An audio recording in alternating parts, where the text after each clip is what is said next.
ऐसे क्रैकडाउन तो गुज़िश्ता कई सालों से जारी है। मैं अपनी इस प्रोफेशन में जब आया था 23 साल या 24 साल पहले, तो तब भी जो कम उम्र ड्राइवर थे उनके खिलाफ एक क्रैकडाउन शुरू होता था।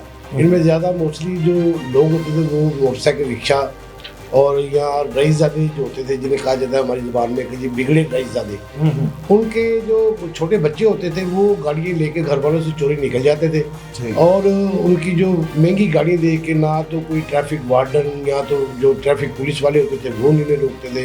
जो आपकी पुलिस है, मुतलका थाने हैं, वो लग्जरी गाड़ियाँ देख के वैसे ही खौफजदा होते थे, वो रोकते नहीं थे। और आप इसकी डिटेल निकलवाएं कि इस 10 माह के दौरान कितने ट्रैफिक हादसे हुए तो ये 1.5 लाख से तजावज़ कर जाएंगे, कि जिसमें छोटे बड़े जो ट्रैफिक हादसा है उनमें जो सबसे ज़्यादा ट्रैफिक हादसा है वो नॉर्मल बच्चों की वजह से हुए। अस्सलाम वालेकुम, आप देख रहे हैं अमरा न्यूज़। मैं हूं आपका होस्ट अब्दुल रहमान। मेरे साथ आमिर राना साहब मौजूद हैं, सीनियर क्राइम रिपोर्टर हैं, जैसे कि वो हमारे हर क्राइम शो में ज्वाइन करते हैं। तो आज राना साहब से जानेंगे। राना साहब, आपने देखा कि लाहौर में चंद रोज़ कबल एक अफसोसनाक वाक़या सामने आया कि एक ही घर के 6 अफराद जो है ट्रैफिक हादसे में जहाँ बहक हो गए, और जिसकी वजह थी कम उम्र जो नौजवान था, अंडर 18 ड्राइवर, उसकी नाअहली। तो इसके बारे में सीटीओ ने क्रैकडाउन शुरू किया है कम उम्र नौजवानों के बारे में। उसके बारे में आपके पास क्या अपडेट्स हैं? जी बिस्मिल्लाहिर्रहमानिर्रहीम, बहुत शुक्रिया अब्दुल रहमान। ऐसे क्रैकडाउन तो गुज़िश्ता कई सालों से जारी हैं। मैं अपनी इस प्रोफेशन में जब आया था 23 साल या 24 साल पहले, तो तब भी जो कम उम्र ड्राइवर थे उनके खिलाफ एक क्रैकडाउन शुरू होता था। इनमें ज़्यादा मोस्टली जो लोग होते थे वो मोटरसाइकिल, रिक्शा और या रईसज़ादे जो होते थे, जिन्हें कहा जाता है हमारी ज़ुबान में कि जी बिगड़े रईसज़ादे। उनके जो छोटे बच्चे होते थे वो गाड़ियाँ लेके घर वालों से चोरी निकल जाते थे और उनकी जो महंगी गाड़ी देख के ना तो कोई ट्रैफिक वार्डन या तो जो ट्रैफिक पुलिस वाले होते थे वो उन्हें रोकते थे। जो आपकी पुलिस है, मुतलका थाने हैं, वो लग्जरी गाड़ियाँ देख के वैसे ही खौफजदा होते थे, वो रोकते नहीं थे। जिसकी वजह से ये ना आहिस्ता आहिस्ता ये ट्रेंड बनना शुरू हो गया कि आपके पोश इलाकों में जो नौजवान है, यानी छोटी उम्र के जो बच्चे हैं, कोई 6ठी क्लास का है, कोई 7वीं क्लास का है, ये वालिदैन के शौक़ होते हैं कि हमारे बच्चे को गाड़ी चलानी आती हो। घर में 8-8 गाड़ियाँ खड़ी हैं तो कोई गाड़ी उसे दे दी तो वो लेके निकल गया। लेकिन वो उसके ये मामला नहीं देखते कि वो जब उनकी आंखों से ओझल हो जाता है वो गाड़ी कैसे चला रहा है। सही बात। यही वजह है कि डिफेंस में ऐसे ही ये खौफनाक वाक़या हुआ है, जिसमें उसने बेख्तियाती से 8वीं जमात का वो तालिब इल्म है, जिसने बेख्तियाती से तेज़ रफ्तारी के बायस एक ख़ानदान जो कि एक तकरीब से आ रहा था उनको हिट किया और 6 अफराद जो है वो एक ही करके जो वो फौत हो गए। और अगर ये क्रैकडाउन जो अब ट्रैफिक पुलिस की जानिब से शुरू है, इसे अगर इसके ऊपर जोर दिया जाए, किसी भी किस्म की रियायत ना बख्शी जाए, तो मैं समझता हूँ बहुत सारे हादसा का जो बाइस बनते हैं वो ख़त्म हो सकें। अगर आप इसकी डिटेल निकलवाएं कि इस 10 माह के दौरान कितने ट्रैफिक हादसे हुए तो ये 1.5 लाख से तजावज़ कर जाएंगे, कि जिसमें छोटे बड़े जो ट्रैफिक हादसा है उनमें जो सबसे ज़्यादा ट्रैफिक हादसा है वो नॉर्मल बच्चों की वजह से हुए, यानी मोटरसाइकिल और राइडर, मगर ये टैक्सी चलाने वाले हैं या गाड़ियाँ चलाने वाले, ये बच्चे हैं। अगर वालिदैन अपने बच्चों को, मगर अपने बच्चों को चले इन्होंने नहीं देखना, लेकिन किसी के बच्चों को देखें कि अगर वो उन्हें मोटरसाइकिल ना दे कम उम्र बच्चों को या गाड़ियाँ ना दे तो बहुत सारी जानें जो वो बच सकती हैं। बिल्कुल। राना साहब, ये तो ट्रैफिक का जो है क्रैकडाउन चल रहा है और अच्छा एक इक़दाम है सीटीओ की जानिब से कि क्रैकडाउन करें। दूसरी जानिब राना साहब, जहाँ पर दीगर वारदातों की शरह में इजाफा हुआ है लाहौर में, आपको पता है राजनी की वारदात और चोरी डकैती, तरह तरह के वाक़यात की खबरें सामने आती हैं। इस गुज़िश्ता साल जो है ख़ुदकुशी के वाक़यात में बड़ा इजाफा हुआ, जैसे कि मारूफ जो है मजहबी स्कॉलर हैं मौलाना तारिक जमील साहब, उनके बेटे ने भी ख़ुदकुशी कर ली। फिर उससे कुछ माह कबल चले जाएँ तो जो ये इस्तेकाम पाकिस्तान पार्टी के चेयरमैन हैं जहांगीर तरीन साहब, उनके भाई आलमगीर खान ने भी ख़ुदकुशी की थी।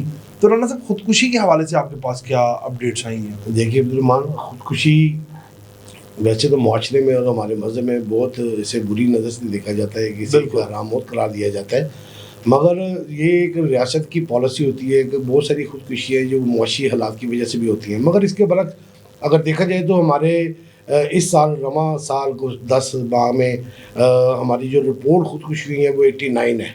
टोटल जो है 99 ख़ुदकुशी हैं, जिसमें जनवरी से लेके तो ये अब चल रहा है, नवंबर चल रहा है, यानी अक्टूबर तक की अगर ख़ुदकुशियों की तादाद गिने तो वो 89 है, जिसमें मर्द ख़वातीन हैं। और इनमें जो बड़ी वजह है वो गुर्बत तो है ये, लेकिन वालिदैन की डांट डपट, क्योंकि पिछले हालिया दिनों में जो तालीमी बोर्डों के जो रिज़ल्ट थे उसने भी बहुत सारे बच्चों को इसमें परेशान किया है और बहुत सारे बच्चों ने अपने वालिदैन की तरफ से डांट डपट से बचने के लिए खुदकुशी की है। तीसरी वजह इसकी वो जो हमारा रवायती है पंजाब का इश्क में नाकामी, और ये भी एक वजह रही है। मगर जो इसमें सबसे ज़्यादा पॉइंट आउट होती है वो बेरोज़गारी और महंगाई है। राना साहब बिल्कुल आपकी बात दुरुस्त है। और राना साहब कुछ जो ये अब 2023 का साल है, देखने में एक चीज़ आ रही है कि लोगों में सब्र और बर्दाश्त बिल्कुल ख़त्म होता जा रहा है। आपने भी शायद ये चीज़ नोट की होगी कि आजकल आप अगर किसी रास्ते से गुजर रहे हैं तो अगर आपकी बाइक हल्की सी उसको टच भी हो जाती है ना, तो वो गाली और गुफ्तारियों पर आ जाता है, नाज़ेबा अल्फाज इस्तेमाल करने लगता है। तो शायद इसकी एक मेन वजह ये भी नज़र आती है कि हमारे जो माशरे में लोगों में क़ुव्वत बर्दाश्त ख़त्म होती जा रही है, सब्र ख़त्म होता जा रहा है। तो हमें इस चीज़ पर भी गौर करना चाहिए कि हमें तहम्मुल और सब्र का मुज़ाहरा करना चाहिए। कोई इतनी बड़ी बात नहीं होती, अगर रात चलते कोई ऐसा हादसा हो जाता है मामूली, तो उसको दरगुजर कर देना चाहिए। राना साहब ये तो तमाम बातें एक साइड पर, लाहौर शहर में जो गुज़िश्ता 10-11 माह हैं, इसमें जो जराइम की शरह में इजाफा हुआ है, उसके हवाले से आप हमें क्या बताएंगे? जी बिल्कुल अब्दुल, आपको मैं इसकी जो सबसे मेन वजह आपने बात की है कि इनमें बर्दाश्त नहीं है लोगों में, तो उसकी बुनियादी वजह कि मुआशी परेशानियाँ भी होती हैं। हमारा क्योंकि मुल्क जो है वो इंतहाई पिछले कुछ सालों से इंतहाई महंगाई की जानिब जा रहा है, बेरोज़गारी बढ़ रही है। नीचे आता पिछली गवर्नमेंट से भी, पिछली गवर्नमेंट में भी, मौजूदा गवर्नमेंट में भी और निगरान सेक्टर में भी, कि लोगों की कुव्वतें खरीद नहीं रही, उनकी ख्वाहिशात जो बढ़ती जा रही हैं, मगर वो ना होने की वजह से एक ज़हनी तौर पे उनकी खिंचाव होता है। मैं आपको बता दूं कि इस साल में यानी 10 माह के दौरान लाहौर में इतने पुलिस को वसाइल होने के बावजूद, इतना बड़ा शहर और इतनी तवज्जो के बावजूद जो है वो जो शहरी हैं वो डाकुओं और चोरों के हाथों लुटने पे मजबूर हुए हैं। और इस साल के दौरान जो टोटल क्राइम है लाहौर का, जो कहा जाए 2,76,132 मुकदमा दर्ज हुए हैं। बहुत बड़ी ये बिल्कुल जी, ये पिछले साल से भी, यानी कि अगर अब आप पंजाब का क्राइम रेशो निकालें पूरे पंजाब का, तो लाहौर में पूरे क्राइम का 60 या 65% जो क्राइम है सिर्फ लाहौर का रजिस्टर किया गया है। और इन जराइम में सबसे जो अव्वल नंबर पर रहा है, जहाँ पे सबसे ज़्यादा वारदातें या मुकदमा दर्ज हुए हैं, वो 60,000 के करीब है, वो सिटी डिवीज़न में हुए हैं। और सिटी डिवीज़न हालांकि बड़ा उसे कह सकते हैं कि बंद है, रशी वाला इलाका है, कि यहाँ पर किसी मुल्ज़म का भागना बहुत मुश्किल होता है। मगर फिर भी यहाँ पर जो हमारे आपके तिजारती मुकामात इधर है, तफरी मुकामात ज़्यादा सिटी डिवीज़न में, मगर फिर लेकिन राना साहब आपकी मैं बात काट रहा हूँ कि सिटी डिवीज़न में कहा जाता है जो बदमाश और ये गुंडा कल्चर भी बड़ा फ़रोग दिया जाता है सिटी डिवीज़न में। जी, शायद उनकी वजूहत ये भी हो सकती है। हाँ, मैं आपको पिछले प्रोग्राम में भी ये बता चुका था कि सिटी डिवीज़न बदमाशों के हवाले से या जराइम पेशा लोगों के हवाले से पूरे लाहौर में पहले नंबर पे है। और इसी तरह ये मुकदमात का जो दर्ज होना सिटी डिवीज़न में, ये उसी की एक कड़ी है, उसी से मिलता जुलता एक क्राइम है, क्राइम फिगर है कि लाहौर की जो सिटी डिवीज़न है इस साल 10 माह के दौरान सबसे ज़्यादा मुकदमा दर्ज हुए हैं। उसके बाद दूसरे नंबर पे माल्टोन डिवीज़न है, जो कि पोश इलाकों पे भी मुश्तमिल है, और इसमें आपके दरमियाने तबके के भी लोग रहते हैं। लेकिन इधर जो मुकदमात की तादाद है वो 52,381 है जो FIR दर्ज हुई हैं इन थानों में। और इसी तरह तीसरे नंबर पे आपका कैंट डिवीज़न है। कैंट डिवीज़न काफ़ी हसास है, उसका ये बड़ा हिस्सा है वो कंटोनमेंट में आता है, मगर उसके बावजूद भी पुलिस उनके शहरियों को तहफ़्फ़ुज़ात देने में नाकाम रही है। उधर वो जो कह सकते हैं हम कि कम्युनिटी सिस्टम ना होने की वजह से बहुत सारी लड़ाइयाँ, बहुत सारे मुकदमात भी ऐसे हैं, उनकी तादाद 51,982 है। इस तरह जो तीसरे नंबर पर सदर डिवीज़न आता है, इसमें आपका रूरल एरिया भी आता है, देहात भी आते हैं। और उसमें आप समझते हैं देहातों में लड़ाइयों के कल्चर जो ज़्यादा है, लेकिन जो ज़मीनों के लेन देन है या वरासती जायदादों के हैं उसके ऊपर भी बहुत सारे मुकदमात हुए। लेकिन उसके बरस डकैती और चोरी की जो वाक़यात है वो बहुत ज़्यादा हुए हैं। 48,085 मुकदमात इधर दर्ज हुए हैं। और इसी तरह 5वें नंबर पे आपका इकबाल टोल डिवीज़न आ जाता है, इसमें 36,000 से ज़्यादा मुकदमात दर्ज हुए हैं, जिसमें डकैती चोरी भी है। और सिविल एंड डिवीज़न जो कि सबसे छोटा आपका लाहौर में डिवीज़न करार दिया जाता है, उसमें 27,707 मुकदमात जो इन 10 माह के दौरान हुए हैं। सबसे छोटे डिवीज़न में। तो राना साहब देखा जाए तो जो सबसे छोटा डिवीज़न है उसके मुनासबत से 27,000 एक बड़ा फिगर बनता है। असल में अब्दुल, इधर हमारी जो लाहौर की पुलिस है, इनके पास नफरी, उनका जो शुरू से ही जो उनका एक मसला रहा है कि वो नफरी नामुकम्मल है। 24,000 की नफरी है। अगर आपकी आबादी 2.5 करोड़ से भी तजावज़ कर रही है और 24-25 हज़ार की नफरी में को 8-10 हज़ार तो आपके प्रोटोकॉल पे होती है। बिल्कुल। बाकी जो बचती है थानों में, हर थाने में कम से कम 50-60 बंदों की नफरी कम है। थाने तो अपने मॉडल बना रहे हैं, उन्हें खूबसूरत रेनोवेट कर रहे हैं, खूबसूरत तो बना रहे हैं, मगर वो नफरी तो देना लोगों को, तो वो तहफ़्फ़ुज़ तो दे। खाली बिल्डिंग खूबसूरत दे के जराइम पेशा लोगों ने बात थोड़ी आना है। अगर बिल्डिंग खूबसूरत है तो हम इन इलाकों में वारदातें ना करें। आपकी नफरी पूरी होनी चाहिए, आपको इख्तियारात होने चाहिए, आपके एहलकारों को वसाइल मिलने चाहिए।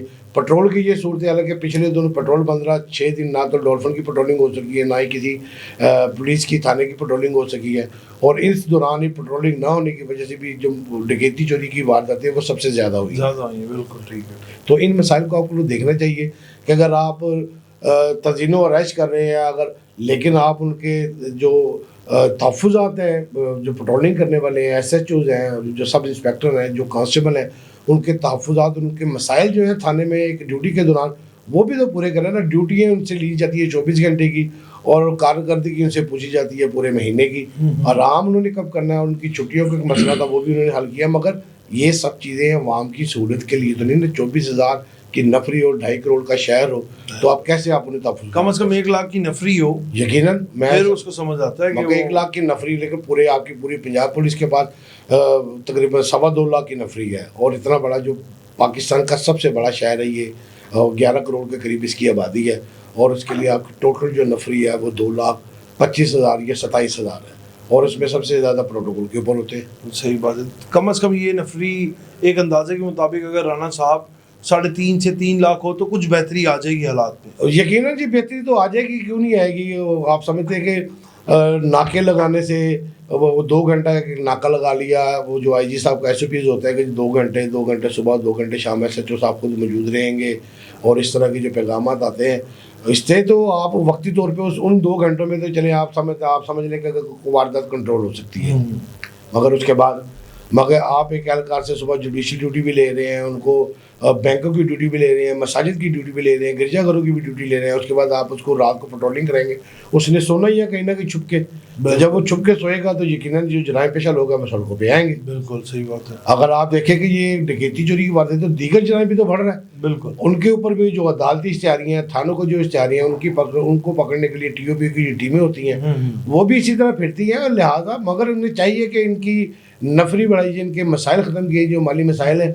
अब मैं आपको एक छोटा सा इंकशाफ दूँ कि लाहौर पुलिस के पास, ये पिछले दिनों की रिपोर्ट थी कि लाहौर पुलिस के पास एक्सपायर शुदा ये आंसू गैस के शेल और ग्रेनेड पड़े हुए हैं कि जो ज़ायदुल मियाद हो चुके हैं, जिनकी एक्सपायरी भी ख़त्म हो चुकी है, और पुलिस ने इनको अपने गोदामे में रखा हुआ है कि अगर ना खुदा न खास्ता कोई ऐसा एहतजाज का मामला या कोई ऐसे मामला हम मान के भरते हैं, तो वही एक्सपायर शुदा जो शेल या दूसरी चीज़ें वो मुजाहिरीन के ऊपर फेंकी जाएंगी। मकसद पैसे होने के 13 अरब से ज़ायद का इनको बजट मंजूर हुआ है। अब उन 13 अरब रुपए में आप शहरियों को किस तरह सहूलत देने का, बजट तो आपकी आवाम के टैक्सों से ले रहे हैं, सहूलत कैसी आप दे रहे हैं उन्हें। बिल्कुल सही बात है राना साहब। इसी तरह है कि टैक्स तो पे कर रही है आवाम, लेकिन उस हिसाब से तहफ़्फ़ुज़ नहीं फराहम किया जा रहा। जी बिल्कुल। हमारे साथ राना आमिर साहब मौजूद थे, और जिस तरह हर दफ़ा क्राइम शो में इनके पास इंकशाफात होते हैं और पंजाब पुलिस से रिलेटेड ख़बरें होती हैं, तो आज भी हमने आपके साथ उसी तरह शेयर की। जो गुज़िश्ता 10 माह के दौरान वाक़यात हुए वो तमाम तर जो हमने आप तक पहुँचाए। फिर आपसे मुलाकात करेंगे एक नए प्रोग्राम के साथ, एक नई स्टोरी के साथ। तब तक के लिए हमें अपनी दुआओं में याद रखिए। अल्लाह ने के बाद।